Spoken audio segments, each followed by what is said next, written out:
का तृतीय चरण को शुक्ल युग की संज्ञा प्रदान की गई। आचार्य रामचंद्र शुक्ल के निबंध के क्षेत्र में पदार्पण करने से इसे नए आयाम और नई दिशाएं प्राप्त हुई। चिंतामणि में जो निबंध संकलित किए गए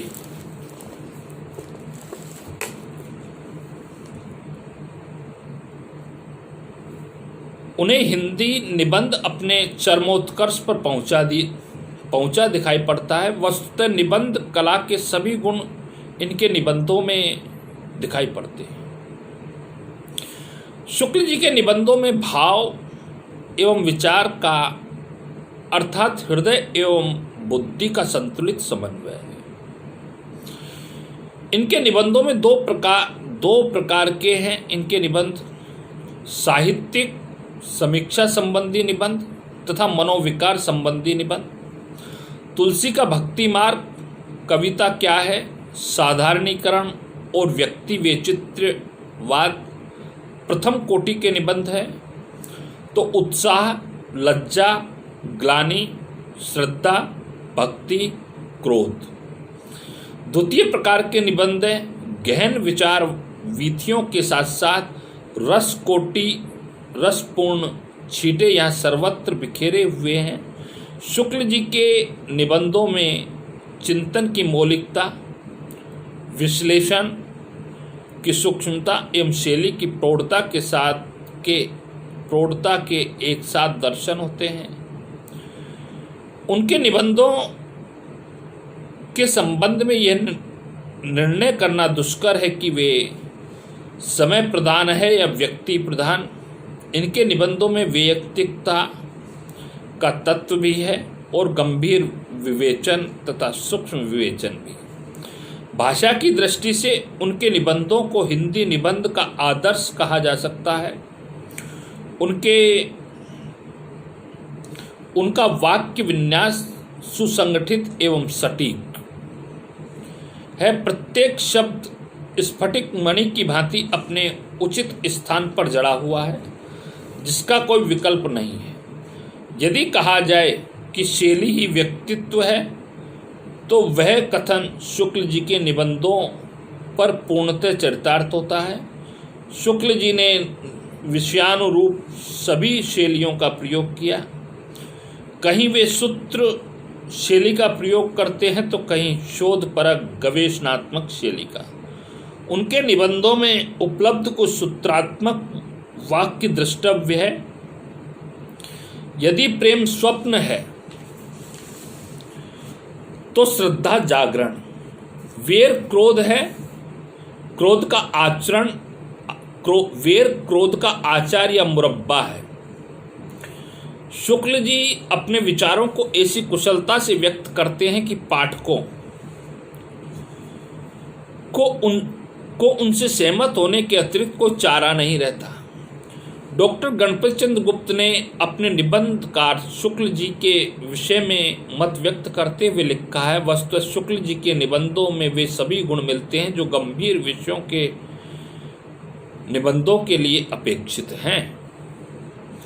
शुक्ल जी की शैली में भी निजी विशिष्टता मिलती है। भारतेंदु युग की सी मौलिकता उनमें है, किंतु वे उनके छिछलेपन से दूर हैं। द्विवेदी युग की सी विचारात्मकता उनमें है, किंतु वैसी शुष्कता का अभाव है। शुक्ल जी के निबंधों में परिष्कृत प्रांजल साहित्यिक भाषा का प्रयोग हुआ है। शब्द चयन, वाक्य रचना और सादृश्य विधान सब में उनकी काव्यात्मक रुचि का परिचय मिलता है। आचार्य शुक्ल जी के अतिरिक्त इस काल के अन्य चर्चित निबंधकार हैं बाबू गुलाब राय, पद्मलाल, पुन्नालाल बख्शी, वियोगी हरि, राय कृष्णदास, वासुदेव शरण अग्रवाल, शांति प्रिय द्विवेदी और माखनलाल चतुर्वेदी। इनमें से बाबू गुलाब राय को हिंदी निबंध साहित्य की एक उपलब्धि कहा जा सकता है। इनके निबंध संग्रहों के नाम है मेरे निबंध, मेरी असफलताएं और फिर निराश क्यों। गुलाब राय जी एक उच्च कोटि के आलोचक भी थे, अतः उनके कुछ निबंधों में साहित्यिक समस्याओं पर विचार किया गया है। कुछ निबंध नितांत वैयक्तिक हैं, जिन्हें रोचक ढंग से लिखा गया है तथा इनमें उनके व्यक्तित्व के विभिन्न पहलू उभर कर सामने आए हैं। बख्शी जी के निबंध कुछ और पंच पात्र में संकलित हैं, जिनमें मौलिक विचार और नूतन शैली के दर्शन होते हैं। अतीत स्मृति उत्सव, रामलाल पंडित, श्रद्धांजलि के दो फूल जैसे निबंधों में लेखक की भावुकता, आत्मीयता और व्यंग का समन्वय मिलता है। इनकी शैली बाबू श्याम सुंदर दास के निबंधों में मिलती जुलती दिखाई पड़ती है। शांति प्रिय द्विवेदी ने एक ओर तो आलोचनात्मक निबंध लिखे तो दूसरी ओर वैयक्तिक निबंधों की रचना की। कवि और काव्य और साहित्यिकी में संकलित निबंधों में भावुकता एवं आत्मीयता की प्रधानता है। डॉक्टर वसुदेव शरण अग्रवाल ने प्राय सांस्कृतिक विषयों पर निबंध लिखे हैं, जिनमें उच्च कोटि की विद्वता झलकती है।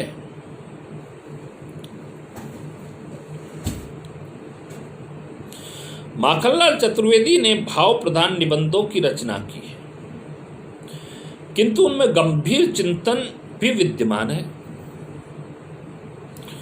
उनके निबंधों में प्रयुक्त भाषा शैली की लाक्षणिक एवं लाक्षणिक निबंधों में प्रयुक्त भाषा शैली भी लाक्षणिक एवं प्रतीकात्मक है।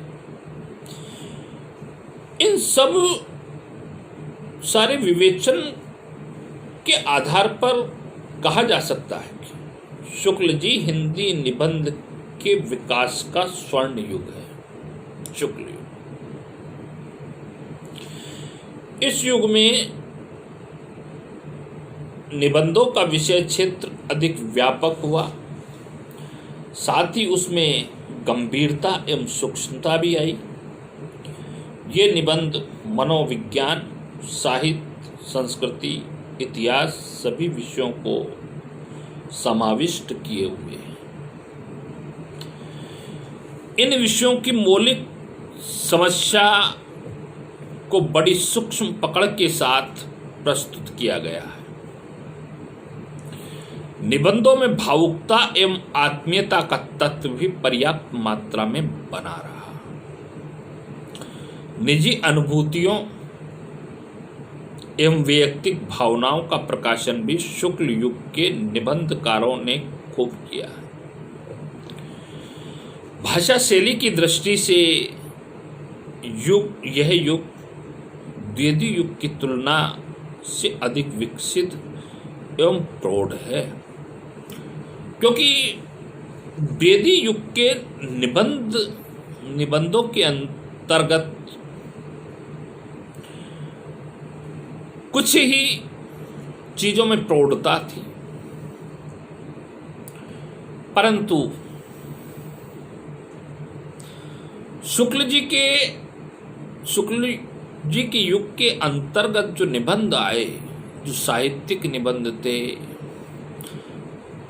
मनोविकार से संबंधित निबंध थे, उन सभी निबंधों के अंतर्गत बड़ी प्रौढ़ और प्रांजल भाषा का प्रयोग था कि मनुष्य सोचने पर, मानव सोचने पर वश हो जाता था। आचार्य रामचंद्र शुक्ल इस युग की महत्तम उपलब्धि रहे। निबंधों को लेकर के आचार्य रामचंद्र शुक्ल इस युग की महत्तम उपलब्धि रहे। कविता क्या है? लोभ, ग्लानि, लज्जा, क्रोध, श्रद्धा, उत्साह, या हम कह सकते हैं तुलसी का भक्ति मार्ग, या हम कह सकते हैं साधारणीकरण और व्यक्ति वैचित्र्यवाद, जो उनके निबंध हैं, उन्होंने हिंदी साहित्य के अंदर एक तहलका सा मचा दिया था। वे हिंदी के सर्वश्रेष्ठ निबंधकार कहे जा सकते हैं। उनसे श्रेष्ठ हिंदी का कोई निबंधकार नहीं था।